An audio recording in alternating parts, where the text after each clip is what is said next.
Jane Eyre, obra de Charlotte Brontë.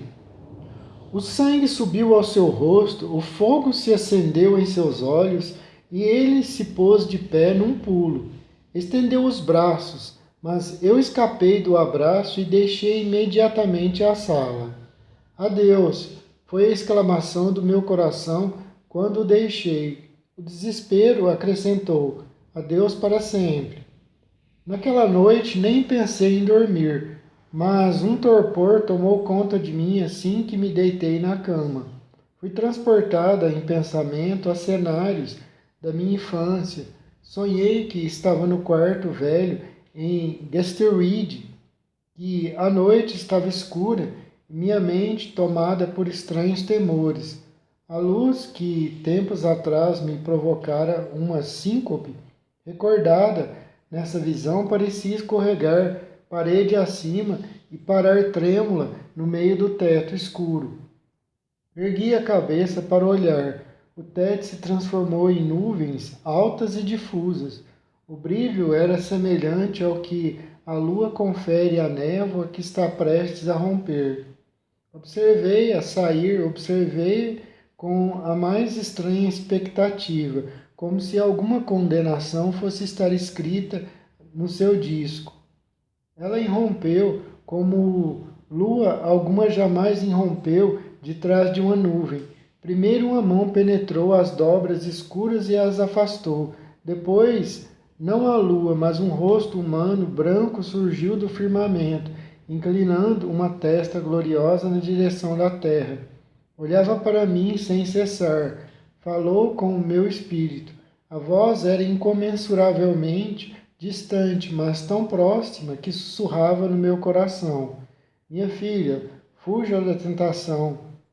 Vou fugir, mãe.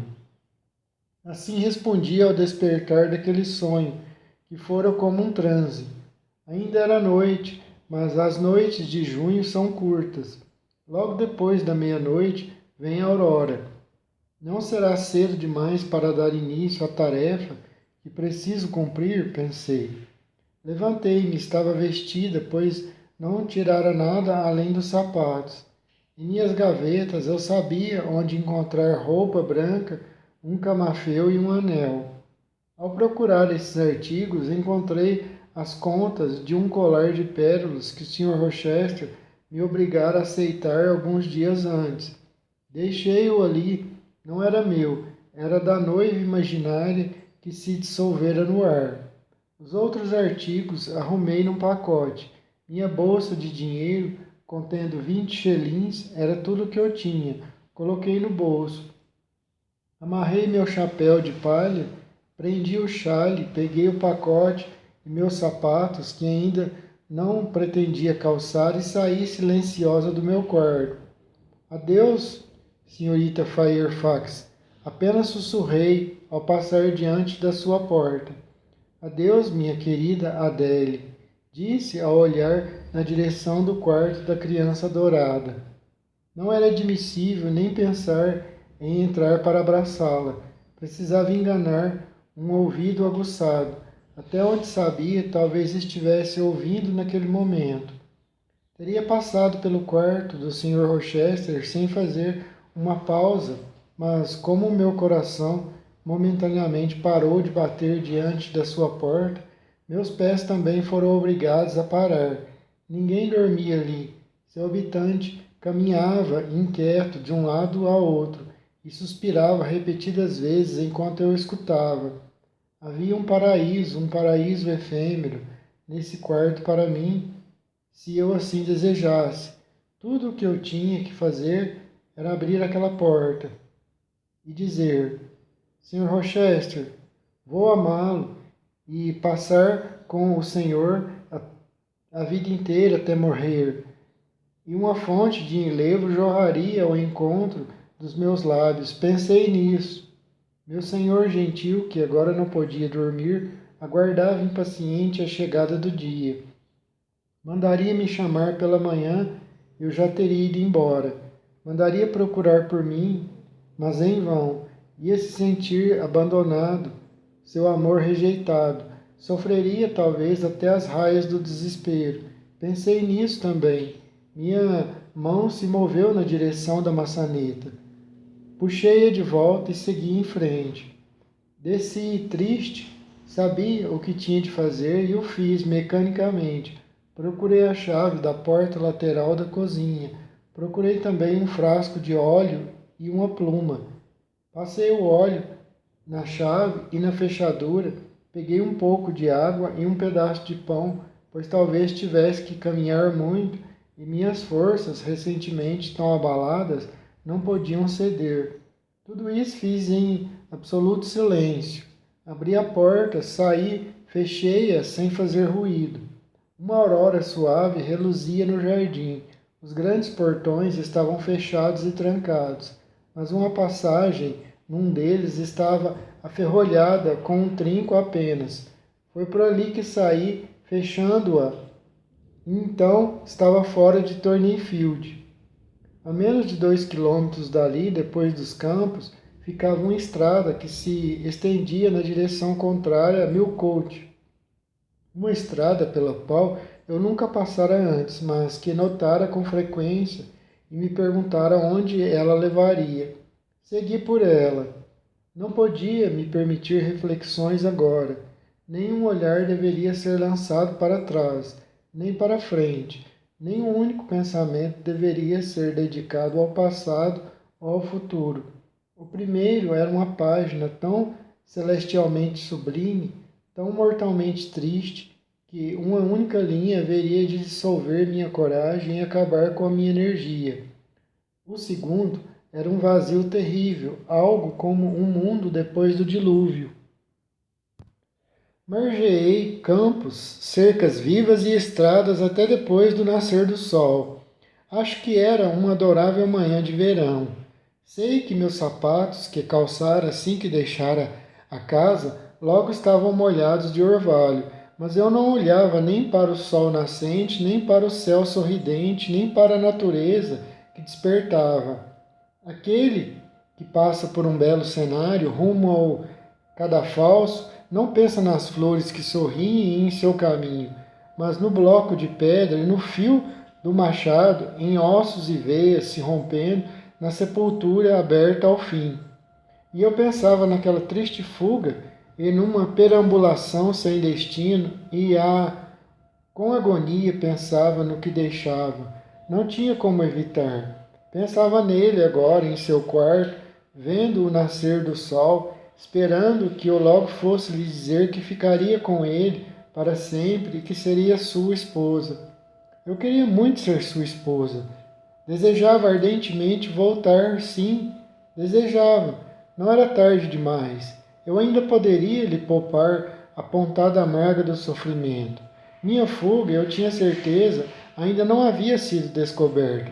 Podia voltar e reconfortá-lo, ser sua bem-amada, salvá-lo da certa infelicidade e talvez da ruína. O medo de que ele se entregasse ao desespero, muito pior do que o temor do meu próprio desespero, como me aguilhoava. Era uma flecha farpada em meu peito. Dilacerava-me quando tentava arrancá-la. Machucava-me quando a memória a enterrava ainda mais. Os pássaros começaram a cantar nos arbustos. Pássaros eram fiéis aos seus companheiros, eram emblemas do amor. O que eu era? No meio da dor do meu coração e dos esforços frenéticos para manter meus princípios, eu me odiava. Não encontrava consolo na autocomplacência, nem mesmo na autoestima. Havia magoado, ferido, deixado o meu Senhor, o meu amado. Eu era detestável aos meus próprios olhos. Ainda assim, não podia voltar atrás, nem refazer um único passo. Deus devia estar me conduzindo adiante. Quanto à minha própria vontade ou consciência, a tristeza apaixonada tinha pisoteado uma e sufocado a outra. Eu chorava copiosamente enquanto trilhava meu caminho solitário.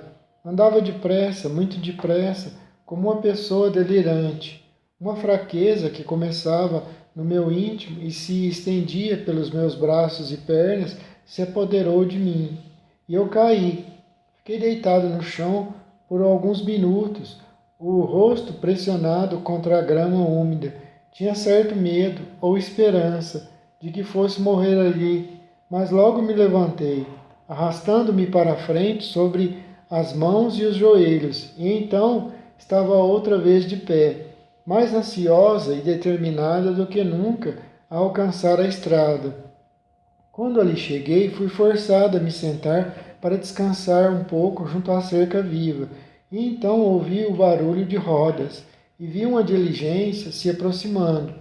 Levantei-me e ergui a mão. A diligência parou. Perguntei aonde ia. O cocheiro disse o nome de um lugar muito distante e onde eu estava certa de que o Sr. Rochester não tinha conhecidos. Perguntei quanto ele cobraria para me levar até lá. Ele disse 30 xelins. Eu disse que só tinha 20. Bem, ele faria o possível. Deixou-me entrar, já que o veículo estava vazio. Ele fechou a porta e seguimos caminho. Caro leitor, espero que nunca sinta o que eu senti naquele momento. Os seus olhos nunca derramam lágrimas tão profusas, escaldantes e devastadoras como as que escorreram dos meus olhos. É isso que eu lhe desejo. Que nunca apele aos céus em orações tão desesperançosas e angustiadas como as que então deixaram os meus lábios naquele dia. Que nunca tenha que ser, como eu, instrumento do mal de quem ama, sinceramente. 2 dias se passaram. É uma noite de verão. O cocheiro me deixou num lugar chamado Wilts. Não queria me levar mais longe pela soma que eu lhe dera, e eu não tinha mais um único xelim no mundo. O cocheiro já se afastou mais de 1 quilômetro. Estou só. Neste momento, descubro que esqueci de tirar meu pacote do bolso da diligência, onde o colocara por segurança. Ali há de ficar, e agora estou completamente miserável. Wiltz não é uma cidade, não é nem mesmo um povoado, não passa de um pilar de pedra cravado onde 4 estradas se encontram. Caiado, suponho, para ser mais visível à distância e na escuridão. 4 braços saltam do alto. A cidade mais próxima daqui fica, de acordo com a inscrição, a 15 quilômetros. A mais distante a 30. Dos nomes bastante conhecidos dessas cidades, descubro em que condado vim parar. Um lugar mais ao norte, ocupado pela charneca e recortado pelas montanhas. Isso eu posso ver. Há extensas charnecas atrás de mim e 2 dos lados. Há ondas de montanhas ao longe, para lá no profundo vale a meus pés. A população aqui deve ser pequena e não vejo passantes nestas estradas. Estende-se a leste, oeste, norte e sul. Alvas largas e solitárias, são todas cortadas na charneca. A urze cresce em profusão até a beirada. Mas um viajante ocasional poderia parecer, e não quero que me vejam. Estranhos deveriam de me perguntar o que estou fazendo, parada aqui junto ao pilar, evidentemente sem rumo e perdida. Poderia ser questionada e não teria condições de dar uma resposta, além do que soasse inacreditável e despertasse suspeitas. Nenhum elo me une à sociedade humana neste momento, nenhum encanto ou esperança me chama aonde meus semelhantes estão. Ninguém que me visse teria um pensamento gentil por mim, ou haveria de desejar meu bem. Não tenho qualquer parente além da Mãe Universal, a natureza. Vou buscar seu seio e lhe pedir que ali me deixe repousar. Cortei caminho diretamente pela urze, segui por uma concavidade que avistei, sulcando fundo a charneca marrom. Andava com a vegetação na altura dos meus joelhos, acompanhava as curvas do caminho e, ao encontrar um penhasco de granito escurecido pelo musgo que se projetava num ângulo escondido, sentei-me debaixo dele. Ribanceiras altas de charneca me rodeavam. A rocha protegia minha cabeça. Acima, somente o céu. Algum tempo se passou antes que eu me sentisse tranquila. Mesmo ali, tinha um vago temor de que nas proximidades pudesse haver animais selvagens, ou mesmo gado selvagem, ou que algum caçador me encontrasse. Se uma rajada de vento varria em mansidão, eu ergui os olhos, temendo que fosse a investida de um touro. E uma tambarola assoviava, eu imaginava que fosse um homem. Ao ver que minhas apreensões não tinham fundamento, contudo, e apaziguada pelo profundo silêncio que reinava, enquanto o crepúsculo se rendia ao cair da noite, fiquei mais confiante. Até então, eu não pensara, somente escutara, observara, temera. Agora, recuperara a faculdade da reflexão. O que eu deveria fazer? Aonde deveria ir? Ah, perguntas intoleráveis. Quando eu não podia fazer nada, nem ir para parte alguma, não tinha um tostão no bolso, nem nada para comer, meu Deus, quando um longo caminho ainda teria de ser percorrido por pernas cansadas e trêmulas antes que eu conseguisse chegar a alguma morada humana. Quando a fria caridade precisaria ser implorada antes que eu conseguisse um pouso, a solidariedade relutante, importunada e a repulsa quase certa, encontrada antes mesmo de poder contar minha história ou ter minhas carências aliviadas. Torquei a urze, estava seca, mas ainda quente do calor do dia de verão. Olhei para o céu puro. Uma estrela brilhava delicada logo acima da crista do abismo. O orvalho caía, mas com suavidade benfazeja, e nenhuma brisa sussurrava. A natureza me parecia benigna e bondosa. Pensei que me amava, pária como eu era, e eu, que dos homens só poderia esperar desconfiança, rejeição e insultos, agarrei-me a ela, a natureza, com afeto filial. Naquela noite, pelo menos, seria sua convidada, além de sua filha. Minha mãe haveria de me alojar sem dinheiro e sem me cobrar nada em seu seio. Ainda me restava um pedaço de pão, as sobras de um pãozinho que comprara numa cidade de que cruzamos ao meio-dia, com um último centavo desgarrado, minha última moeda. Vi mirtilos maduros reluzindo aqui e ali, como contas de azeviche na urze. Colhi um punhado e comi com pão. Minha fome intensa antes ficou, se não satisfeita, ao menos apaziguada por aquela refeição de eremita. Fiz minhas orações noturnas ao concluí-la, e fui então escolher um lugar onde me deitar. Ao lado do penhasco a urze era bastante funda. Quando me deitei, meus pés ficaram enterrados. Bem alta, dos dois lados, deixava apenas um espaço estreito para que o ar noturno invadisse. Dobrei meu chale em dois e o estendi por cima de mim como uma coberta. Um montinho baixo, coberto de musgo, era meu travesseiro. Assim alojada, eu não senti frio, pelo menos no começo da noite. Meu descanso poderia ter sido maravilhoso, não fosse o coração triste que o interrompeu. Queixava-se de suas feridas abertas, do quanto sangrava por dentro, de suas fibras despedaçadas. Tremia de compaixão pelo Sr. Rochester e seu destino. Chorava por ele com amarga piedade. Exigia com uma saudade incessante e impotente como um passarinho, com ambas as asas quebradas, ainda mexia os cotos mutilados em tentativas vãs de ir buscá-lo.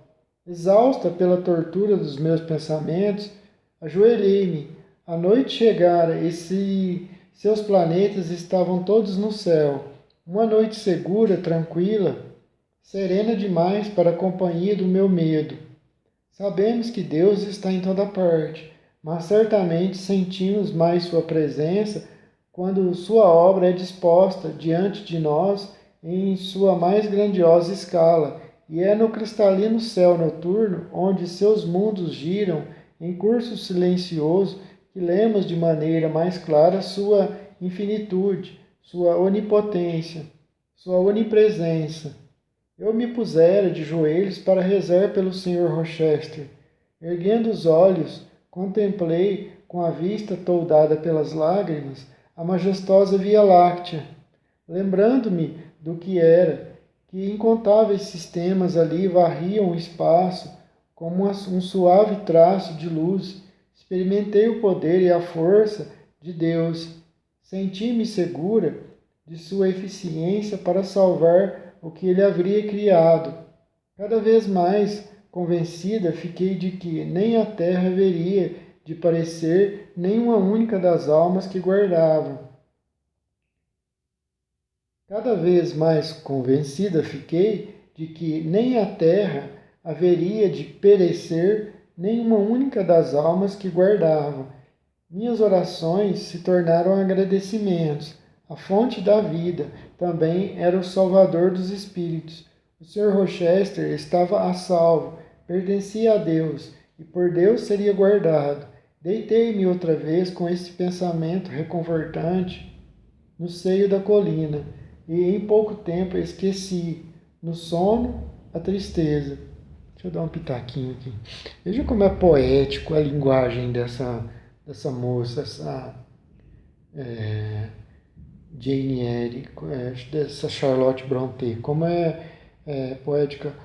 Como isso prova a reencarnação? Porque era uma menina simples lá da Inglaterra, pobre, passou fome, dificuldade. Veja a sabedoria, essas palavras dela, sábias. Isso é filosófico, filosofia pura, como ela fala da natureza, do além. Isso é quase espiritismo.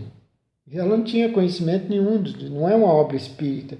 Isso é um pensamento praticamente espírita. É uma filosofia isso aqui. Olha a grandeza dessas palavras, envoltas em poesia pura. Ela falando da natureza, ela falando, fez oração, disse que estava tranquilo, que o cara que ela ama, o Rochester, que ele pertence a Deus. Isso é um pensamento, são princípios espíritas, é muito bonito ver isso, como ela é poética, Isso prova o quê? Uma menina simples, era pobre, muito pobre. Isso prova, gente, a reencarnação. Que nós não vivemos uma vida só, que nós aprendemos muitas coisas em várias e várias vidas. No dia seguinte, porém, a necessidade veio a mim, pálida e nua. Muito depois dos passarinhos terem deixado seu ninho, muito depois de as abelhas terem vindo, nas primeiras horas da alvorada, colher o mel da urze antes que o orvalho secasse, quando as compridas sombras da manhã encurtassem e o sol já enchia a terra e o céu, eu me levantei e olhei ao meu redor. Que dia plácido, quente e perfeito, que deserto dourado, aquela extensa charneca, sol em toda parte, gostaria de viver ali. Vi um lagarto correr sobre o penhasco, vi algumas abelhas ocupadas em meio aos doces mirtilos. Eu teria de bom grado me tornado abelha ou lagarto. Naquele momento, he encontrado alimento bastante e abrigo permanente ali. Meu Deus, que coisa mais poética, que bonito. Mas eu era um ser humano e tinha as necessidades de um ser humano. Não devia me demorar num lugar onde nada havia para supri-las. Levantei-me, olhei para a cama que tinha deixado. Sem esperanças quanto ao futuro, só o que queria era que meu Criador tivesse decidido naquela noite requisitar minha alma enquanto eu dormia e que o meu corpo cansado, absorvido pela morte de ulteriores conflitos com o destino, agora só tivesse que se decompor tranquilamente, misturar-se em paz ao solo daquele ermo. A vida, contudo, ainda estava em meu poder e com ela todas as suas demandas, dores e responsabilidades. O fardo precisava ser carregado, as necessidades satisfeitas, o sofrimento tolerado, as responsabilidades cumpridas. Então, pus-me a caminho. Retornando a Wiltshire, Segui por uma estrada na direção oposta do sol, agora intenso e alto. Não havia outra circunstância para determinar minha escolha. Caminhei durante muito tempo e, quando achei que já estava quase no meu limite e poderia conscienciosamente ceder à fadiga que quase me sobrepujava, que poderia relaxar daquele esforço e, sentando-me numa pedra que via ali perto, submeter-me sem resistência à apatia que obstruía meu coração e minhas pernas, ouvi um sino tocar, um sino de igreja. Bom, eu acho bobagem isso, né? Porque o Rochester, que é o homem que ela ama, ela não estava fazendo nada de errado, porque a mulher era louca, ela não tinha relacionamento com a mulher. O Rochester não tinha nada com a mulher, não tinha uma união com ela. Aí era diferente, se ele tivesse uma união com ela, aí ela sim, seria uma traição, mas não, ele não tinha nada com a mulher. Então, veja como que a forma dela de pensar é rígida, é séria, assim, muito uma honestidade assim a toda prova, que nem mesmo assim ela se sujeitou a isso. Por quê? Porque ela achava no modo de pensar dela que era errado.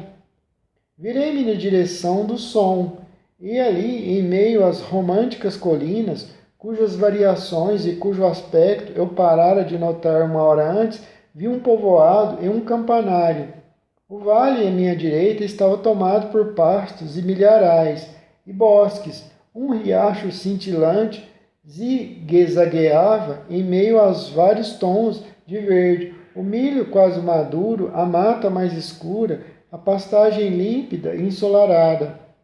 Chamada de volta pelo barulho de rodas, a estrada diante de mim, vi uma carroça muito carregada subindo com esforço a colina e não muito adiante estavam duas vacas com seu vaqueiro. Vida e trabalhos humanos estavam próximos. Eu tinha que seguir em frente, tentar viver e aceitar a labuta como os outros. Por volta das 2 da tarde cheguei ao povoado. No final de uma única rua havia uma pequena venda com alguns pães numa vitrine. Cobicei um pedaço de pão. Com aquele alimento poderia talvez recuperar um pouco de energia. Sem ele seria difícil prosseguir. O desejo de um pouco de força e vigor veio assim que me vi entre meus semelhantes. Seria uma degradação desmaiar de fome na calçada de um povoado. Eu não teria nada a oferecer em troca de um daqueles pães? Refleti. Tinha um lencinho de seda amarrado no pescoço. Tinha minhas luvas. Mal sabia dizer como os homens e as mulheres em extrema pobreza faziam. Não sabia se algum daqueles artigos seria aceito. Provavelmente não, mas eu precisava fazer uma tentativa. Entrei na venda. Havia uma mulher ali. Vendo uma pessoa vestida de maneira respeitável, uma dama supostamente, ela se adiantou de maneira cordial. Em que poderia me servir? Fui tomada pela vergonha. Minha língua não pronunciava o pedido que eu preparara antes. Não ousara oferecer as luvas já usadas e o lenço amassado em troca de um pedaço de pão. Além disso, sentia que seria absurdo aquilo. Apenas pedi permissão para me sentar por um momento, pois eu estava cansada. Desapontada em sua expectativa de uma freguesa, a mulher consentiu friamente. Indicou-me um assento. Eu afundei ali, sentada. Senti uma necessidade imensa de chorar, mas me contive, consciente do quão pouco razoável uma manifestação dessas seria ali naquele local desconhecido. Logo perguntei a ela se haveria alguma costureira na aldeia. Sim, 2 ou 3, tantas quanto eram necessárias. Refleti. Eu chegara ao ponto crucial agora. Tinha sido colocada face a face com a necessidade. Estava na posição de uma pessoa sem recursos, sem um amigo, sem um centavo. Precisava fazer alguma coisa, mas o quê? Pedir emprego em algum lugar? Onde? Acaso ela sabia de algum lugar na vizinhança onde necessitavam de uma criada? Não, ela não sabia dizer. Qual era o principal negócio naquele povoado? O que a maioria das pessoas faziam? Lhe perguntei. Alguns trabalhavam nas fazendas, vários trabalhavam na fábrica de agulhas do Sr. Oliver e na sua fundição. O Sr. Oliver empregava mulheres? Lhe perguntei. Não, era trabalho só de homem. E o que as mulheres fazem aqui? Não sei, foi a resposta. Algumas fazem uma coisa, algumas fazem outra. Gente pobre vai se virando como pode. Ela parecia cansada das minhas perguntas. De fato, que direito eu tinha de importuná-la? Um ou dois vizinhos entraram. Minha cadeira era evidentemente necessária. Fui embora. Subi a rua, olhando enquanto passava, para todas as casas à direita e à esquerda, mas não encontrei pretexto nem estímulo para entrar em alguma delas. Caminhei a esmo pelo povoado, afastando-me um pouco e depois voltando, durante 1 hora ou mais, completamente exausta, e agora sofrendo muito por falta de comida. Entrei numa ruela lateral e me sentei junto à cerca viva. Antes que se passassem muitos minutos, contudo, estava outra vez de pé e outra vez em busca de algo, um auxílio ou, ao menos, alguém que me desse informações. Havia uma casinha bonita no final da rua, com um jardim na frente, muito bem cuidado e florido magnificamente. Parei diante dela. Que direito tinha de me aproximar da porta branca e bater nela com a aldrava reluzente? Ainda assim aproximei-me e bati. Um jovem de aspecto suave e roupas limpas abriu a porta.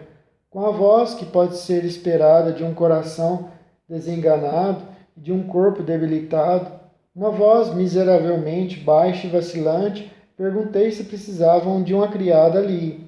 Não, não, ela disse. Não temos criados, somos pobres.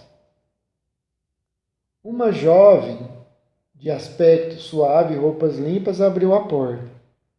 Não, ela disse, não temos criados, somos pobres. Sabe me dizer onde eu poderia conseguir um emprego? Prossegui. Venho de fora, não tenho conhecidos neste lugar. Quero trabalhar, não importa em que. Mas não era problema dela pensar em mim ou procurar um lugar para mim. Além disso, aos seus olhos, que estranha deve ser parecido minha personalidade, posição e história. Ela sacudiu a cabeça, sentia muito, mas não tinha informação alguma para me dar, e a porta se fechou com gentileza e cortesia, porém me trancava do lado de fora. Se ela a tivesse deixado aberta por um pouco mais de tempo, acredito que eu teria pedido um pedaço de pão, pois já havia me rebaixado bastante. Não podia tolerar a ideia de voltar ao sórdido povoado, onde, além do mais, não havia perspectiva de receber ajuda lá. Teria preferido me afastar até o bosque, não muito distante, que vira e cuja sombra densa parecia oferecer um abrigo convidativo. Mas eu estava tão doente, tão fraca e tão atormentada pelas necessidades básicas que o instinto me manteve andando ao redor de casas onde havia uma chance de encontrar alguma ajuda. A solidão não seria solidão e o repouso não seria repouso enquanto o abutre da fome fincasse o bico e as garras no meu corpo. Eu me aproximava de algumas casas e ia embora, voltava outra vez e de novo me afastava, sempre repelida pela consciência de não ter direito de pedir nada, de não dever esperar qualquer interesse no meu destino isolado. Enquanto isso, a tarde avançava e eu andava a esmo como um cachorro perdido e faminto pela rua. Ao atravessar um campo, vi a torre da igreja diante de mim. Apressei-me naquela direção. Perto do cemitério, no meio de um jardim, havia uma casinha bem construída, ainda que pequenina, a qual eu não tinha dúvida de que seria o presbitério. Lembrei-me que estranhos que chegam a um lugar onde não têm parentes e que procuram emprego às vezes recorrem ao clérigo em busca de apresentações e de ajuda. A função do clérigo é ajudar, pelo menos com aconselhamento, aqueles que desejam ajudar a si mesmos. Eu parecia ter algum direito de buscar aconselhamento ali com o padre. Renovando então minha coragem e reunindo o pouco que ainda me restava de forças, segui em frente. Fui até a casa e bati à porta da cozinha. Uma velha senhora abriu. Perguntei se aquele era o presbitério. Sim. O clérigo está? Não. Voltaria em breve? Não. Ele estava fora de casa. Havia ido para longe? Não tanto. Coisa de 5 quilômetros. Afastara-se devido à morte súbita de seu pai. Estava em Marsh End agora e provavelmente ficaria por lá mais umas 2 semanas. A casa tinha uma patroa? Lhe perguntei. Não, não havia ninguém ali além dela, a governanta, e a ela, leitor. Eu não pediria alívio das privações de que estava sendo vítima. Ainda não tinha condições de mendigar e mais uma vez fui embora. Peguei de novo o meu lenço, de novo pensei nos pães da venda, um pedaço de pão, um bocado que fosse para mitigar a dor da fome. Instintivamente voltei outra vez na direção do povoado. Encontrei outra vez a venda e entrei. E embora houvesse outras pessoas além da mulher, arrisquei pedir. Ela me daria um pão em troca daquele lenço? Ela me olhou com óbvia suspeita. Não, ela nunca vendia as coisas daquele jeito. Quase desesperada, pedi meio pão. Ela mais uma vez recusou. Como poderia saber onde eu conseguiria aquele lenço? Conseguira, disse ela. Aceitaria minhas luvas? Lhe perguntei. Não, também não. O que faria com luvas? Me disse ela. Leitor, não é agradável alongar-me nesses detalhes. Alguns dizem que há prazer em olhar para as experiências dolorosas do passado, mas até hoje eu mal posso suportar revisitar a época a qual faço alusão. A degradação moral misturada ao sofrimento físico forma uma recordação perturbadora demais para que eu queira demorar-me nela. Não culpo nenhuma das pessoas que me repeliram. Sentia que era de se esperar que assim agissem e que não podia ser evitado. Um mendigo comum é com frequência objeto de suspeita. Inevitável que uma mendiga, mesmo que bem vestida, venha a sê-lo também. Claro, o que eu mendigava era um emprego, mas quem ali tinha a obrigação de me dar um? Não, certamente aquelas pessoas que me viam pela primeira vez e que não sabiam coisa alguma sobre o meu caráter, não tinham necessidade de serem amigáveis comigo. E quanto à mulher que não queria aceitar meu lenço ou as luvas em troca do pão, ora, estava certa. Se a oferta lhe parecia estranha ou a troca não lhe era lucrativa. Vou resumir a história agora, estou cansado do assunto. Um pouco antes de escurecer, passei por uma fazenda, em cuja porta aberta o fazendeiro estava sentado comendo seu jantar, que consistia em pão e queijo. Parei e perguntei: pode me dar um pedaço de pão? Estou com tanta fome. Ele me lançou um olhar indagador, um olhar de surpresa, mas sem responder, cortou uma fatia grossa do pão e me deu. Imagino que ele não pensasse que eu era uma mendiga, mas apenas um tipo excêntrico de dama que se interessava pelo seu pão preto. Assim que me encontrei fora do seu campo de visão, sentei-me no chão e comi como uma louca. Não podia esperar arranjar abrigo sobre um teto e fui buscá-lo no bosque ao qual anteriormente me referi. Mas minha noite foi terrível, meu descanso entrecortado, o chão estava úmido e o ar frio, muito diferente da primeira noite que passei no relento, nas charnecas. Além disso, intrusos passaram perto de mim mais de uma vez e tive que mudar de lugar a toda hora. Não havia qualquer sensação de segurança ou tranquilidade. Choveu pouco antes do amanhecer.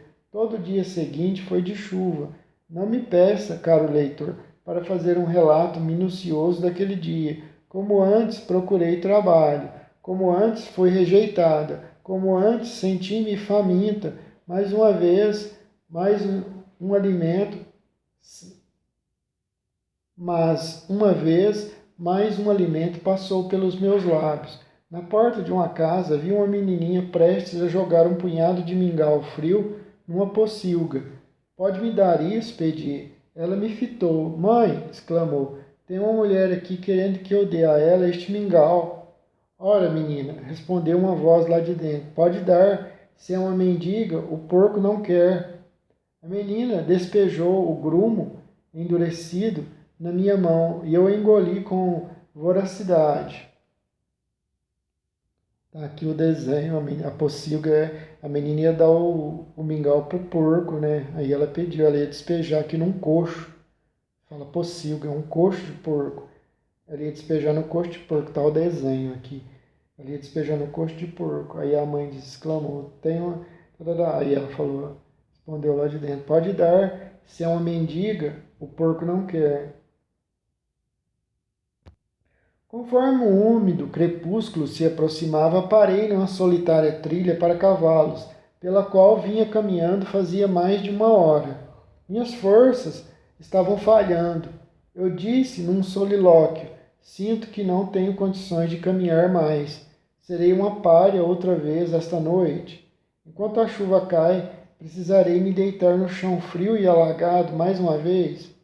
Receio não ter escolha, pois quem irá me receber? Mas será terrível com esta sensação de fome, fraqueza, frio e este sentimento de desolação.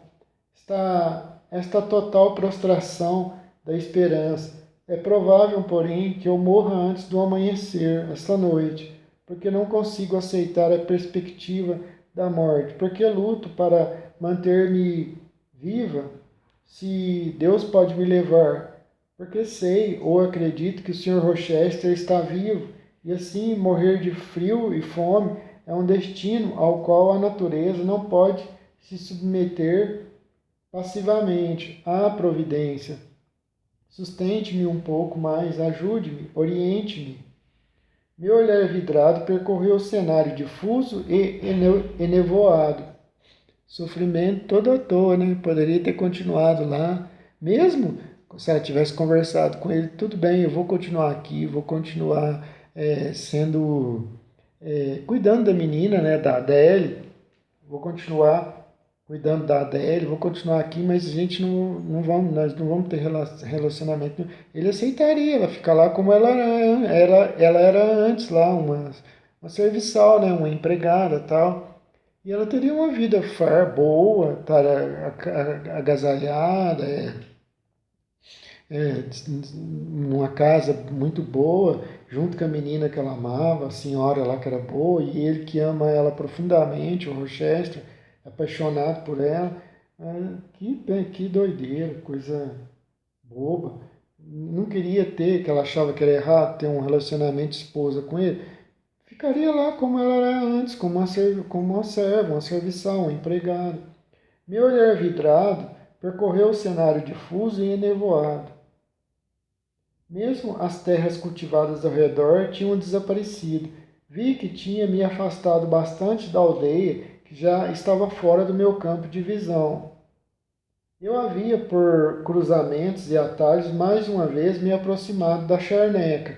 Agora somente uns poucos campos, quase tão selvagens e improdutivos quanto a urze, da qual mal tinham sido limpos, encontravam-se entre mim e a colina no crepúsculo.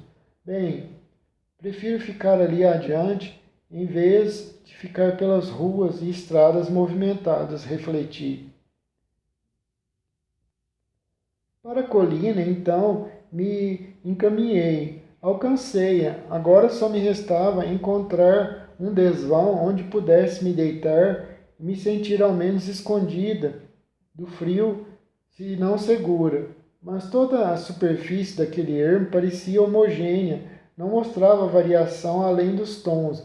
Verde, onde pequenas plantas aquáticas e musgo cresciam por cima do pântano. Preto, onde o solo seco só crescia a urze. Embora estivesse ficando escuro, eu ainda podia ver essas diferenças, mesmo que somente com alternâncias de luz e sombra, pois a cor tinha ido embora com a luz do dia. Meus olhos ainda vagueavam sobre a desolada extensão de terra e pelos limites da charneca desaparecendo em meio ao cenário mais selvagem, quando num ponto indistinto, bem distante, em meio ao pântano e às serranias, uma luz surgira. É um fogo fato, foi meu primeiro pensamento. Imaginei que fosse logo desaparecer, mas continuou acesa de maneira bastante estável, sem se afastar nem se aproximar. Será então uma fogueira que acabou de ser acesa? Pensei. Fiquei observando para ver se iria se espalhar, mas não. Assim como não diminuiu, tampouco aquela luz aumentou. Talvez seja uma vela numa casa. Conjecturei então, mas se for o acaso, jamais conseguirei alcançá-la. Está longe demais, e mesmo que estivesse a poucos metros daqui, de que adiantaria? Eu bateria na porta e seria despachada dali, enxotada. A porta seria fechada na minha cara em seguida, como aconteceu inúmeras vezes na aldeia. E desabei ali mesmo onde estava, escondendo o rosto no chão. Fiquei deitada por algum tempo. O vento noturno varria a colina e o meu corpo, e depois morria gemendo na distância. A chuva caía em profusão, molhando-me até a pele. Se eu pudesse ao menos enrijecer com a geada, o amistoso torpor talvez abrandasse meu sofrimento. Minha carne tremia de frio. Levantei pouco depois. A luz ainda estava lá, brilhando fraca, mas constante em meio à chuva. Tentei caminhar outra vez. Arrastei minhas pernas exaustas lentamente na direção. A luz me conduziu obliquamente sobre a colina através de um extenso pântano que não teria podido transpor no inverno e estava alagado e instável mesmo agora, no auge do verão. Ali caí 2 vezes, mas com a mesma frequência me levantei e realinhei minhas faculdades. Na Inglaterra tem, mesmo no verão, na Inglaterra é um país frio, mesmo no verão faz frio. Até no Brasil aqui às vezes tem alguns dias de verão assim que às vezes a temperatura cai ali para 15 graus, 14 lá, mesmo no verão tem as noites, às vezes começa a chover, faz frio, 6 graus, 7 graus, mesmo no verão, às vezes. Aquela luz era minha última esperança e eu tinha que alcançá-la. Depois de atravessar o pântano, vi um traço claro sobre a charneca. Aproximei-me, era uma estrada ou uma trilha. Levava diretamente até a luz, que agora brilhava, saindo de uma espécie de pequeno monte de terra. Em meio a um grupo de árvores, abetos, aparentemente, pelo que eu podia distinguir de sua forma e folhagem em meio à escuridão. Minha estrela desapareceu conforme eu me aproximava. Algum obstáculo, pensei, se interpusera entre mim e a luz. Estendi a mão para sentir a massa escura diante de mim. Identifiquei as pedras rústicas de um muro baixo. Acima, algo como uma paliçada e abaixo uma cerca viva, alta e espinhosa. Segui meu caminho, tateando. Estava muito escuro. Mais uma vez, um objeto claro reluziu à minha visão. Era um portão, uma portinhola. Girou em suas dobradiças quando o toquei. De cada lado havia um arbusto escuro, azevinho ou teixo. Entrando pelo portão e passando pelos arbustos, a silhueta de uma casa se deixou ver, negra, baixa e alongada. A luz que me guiara, porém, não brilhava em parte alguma, tudo era escuridão. Teriam os moradores se recolhido para descansar? Eu temia que fosse o caso.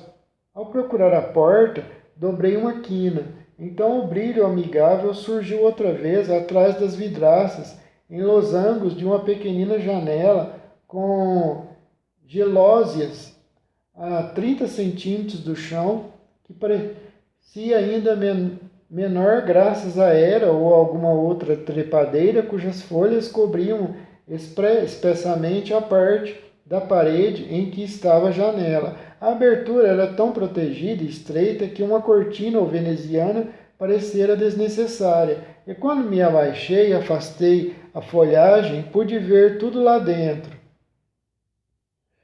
Pude ver com nitidez um cômodo de piso polido, limpo recentemente, um aparador de nogueira com pratos de estanho dispostos em fileiras, refletindo a vermelhidão e o resplendor do fogo. Pude ver um relógio, uma mesa branca, algumas cadeiras. A vela cujos raios tinham sido meus guias queimava sobre a mesa, e a sua luz, uma mulher idosa, de aparência algo grosseira, mas escrupulosamente limpa, como tudo ao seu redor, tricotava uma meia. Notei esses objetos somente de passagem. Não havia neles nada de extraordinário. O grupo de maior interesse estava perto da lareira, imóvel em meio à paz rósea e ao calor que sobre ele derramava.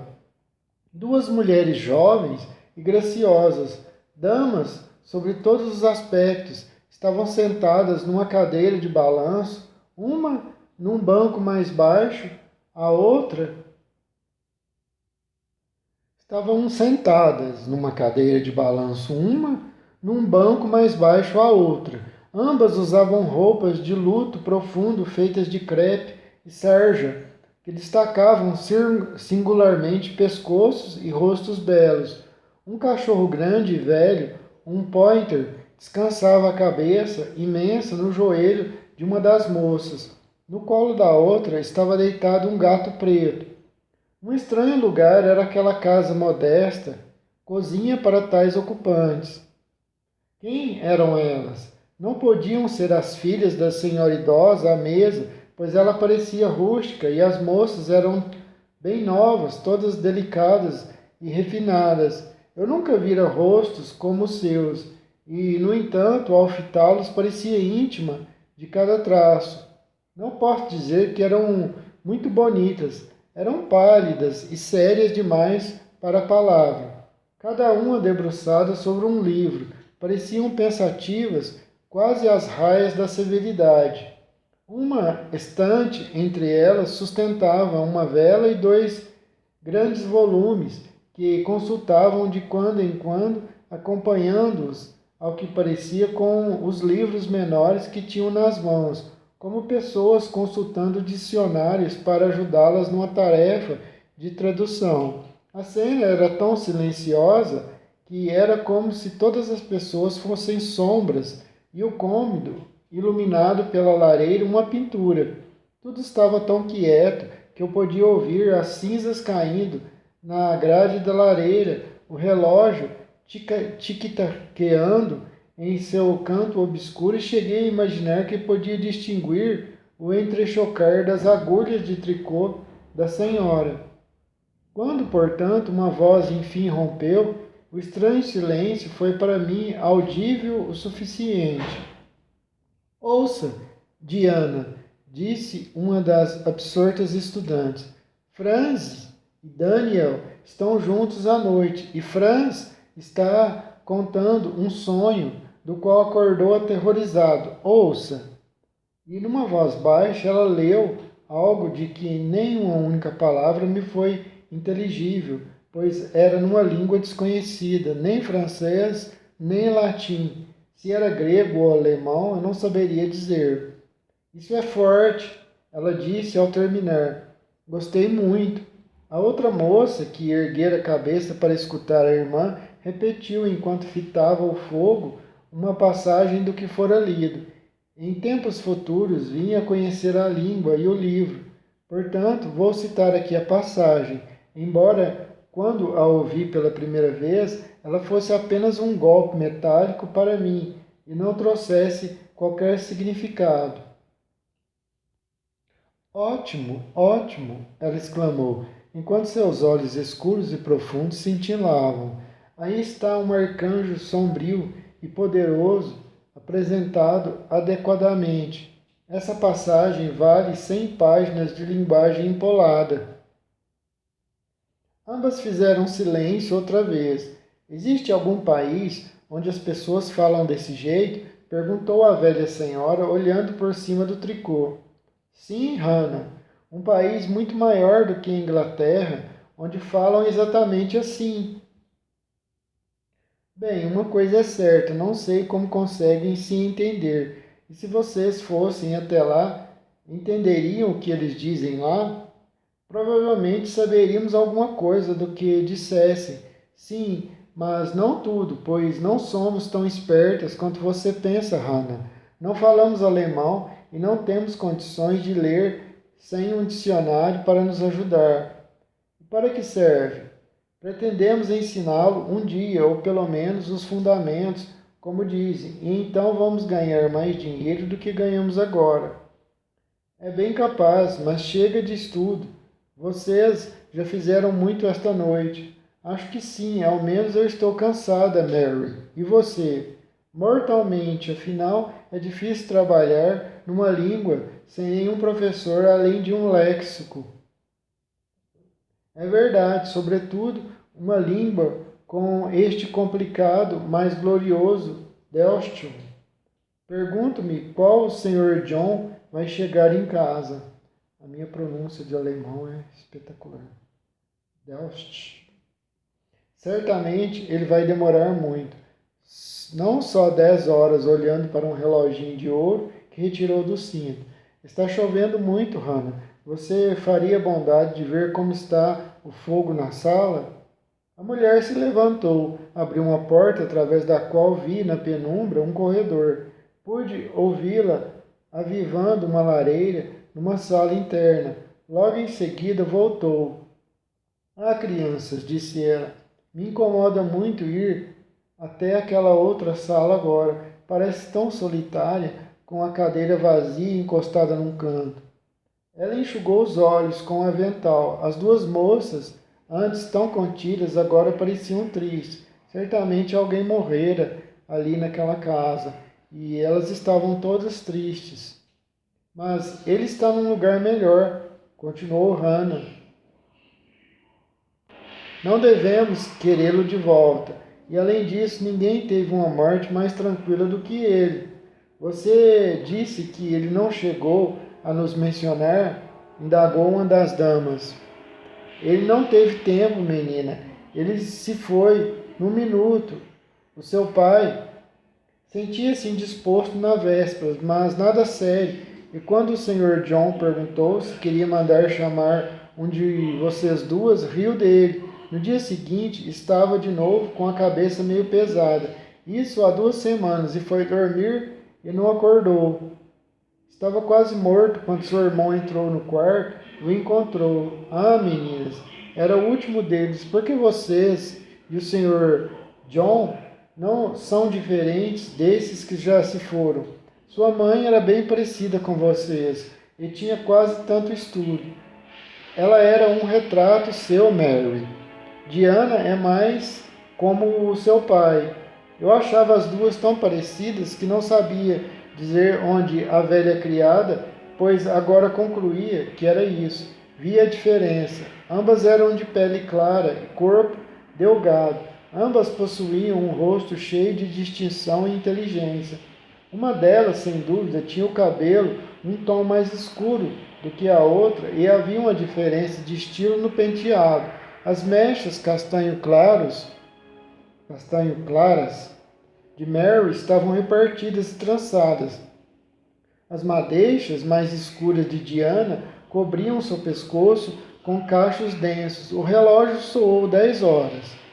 Vocês devem estar querendo jantar, tenho certeza, disse Hannah. E o Sr. John também vai querer, quando chegar. Ela foi preparar a refeição. As moças se levantaram. Parecia prestes a se retirar para a sala. Até aquele momento eu estivera tão concentrada naquela cena, em observar as três, sua aparência, sua conversa, haviam despertado um interesse tão agudo em mim que tinha esquecido parcialmente da minha miserável situação. Lembrei-me dela então.